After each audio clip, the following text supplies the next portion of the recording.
Welcome to S&I's three-part negotiation series. This is a negotiation series to help specifically those that are looking to expand their companies internationally.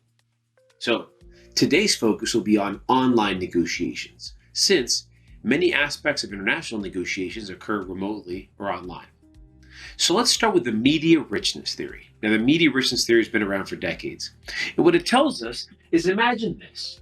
If you have, in this case, the richness of a medium on this axis and the complexity of the communication on this axis.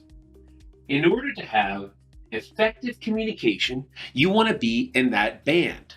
Now, how do you do that? And what exactly does that mean? Well, for example, in this case, if you start with face-to-face, that is the richness medium that you have.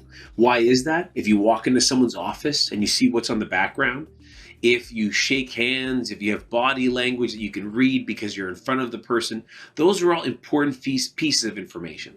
So important that Dr. Albert Moravian years ago from UCLA found that 93% of what you communicate is not in the words that you say, it's everything else.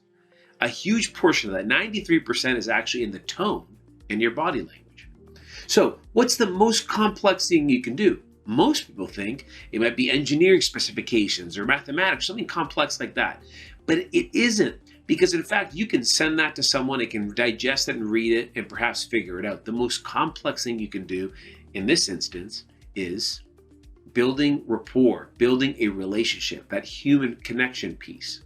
And as a result, face-to-face is what you want to use there. So remember, if you want to build rapport, if you're starting a relationship with someone internationally or anywhere in the world, what you want to do is you want to start with face-to-face, or if you can't do that, of course, then it's a video call. I know many of us are Zoomed out, but there's a reason why Zoom took off in the pandemic, is because it's the closest thing we have in order to see that body language, not only a box, but in fact, you can see some body language, you can definitely pick up tone.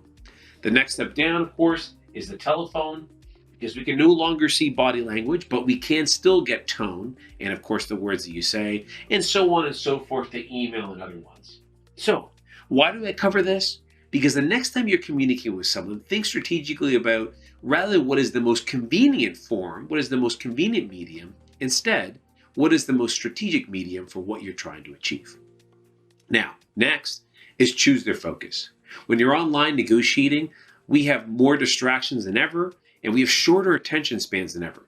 Distractions such as cell phones, emailing at the time of a meeting, something else popping up on your computer, that's the way it is now. And so remember, what's happening is we're having shorter meetings with more distractions. And so choose your attention. There's an old adage, especially in sales, that is, tell them what you're going to tell them, and then tell them what you told them. And the same applies not only for negotiation, but communicating online. What's an example of that? Well, tell them what you're going to tell them, send them an agenda in advance. What are we going to talk about? And you're choosing not 15 points, not 8 topics, but instead 2, 3, 4. Then, during the meeting, focus on those. Tell them what you told them you're going to tell them. And then finally, at the end, recap with an email or something that they can digest and go back to. Again, this is where a proposal might come into place, or some sort of written document or an executive summary. So you've really focused them on the specific areas that you want them to focus on. And then finally, it goes hand in hand with this. We went from in-person to online due to COVID.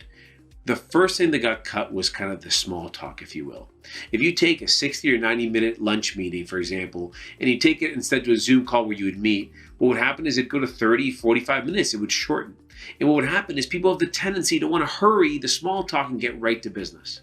But remember, you can always send a PDF. You can always send a proposal. You can always send an executive summary or an email to talk about some of those things, to showcase a demo, or even a demo if that's the way you sell your business, your product or service. But what you cannot replicate is the time bonding with someone on a live video call. So don't hurry the small talk, and instead take as much time as that takes, because everything else can be replicated in another medium, but that is the hardest and most complex thing to be able to replicate. So if we practice what we preach, I'll remind you of 3 things we talked about. Media richness theory. Be strategic with the medium you select. Number 2, choose their focus. Tell them what you're going to tell them, and then tell them what you told them. And finally, the third is don't hurry the small talk. Everything else can be done over different mediums, but take the most advantage of the video meeting if it's someone international. I hope this has been helpful. Good luck, and see you in the next session.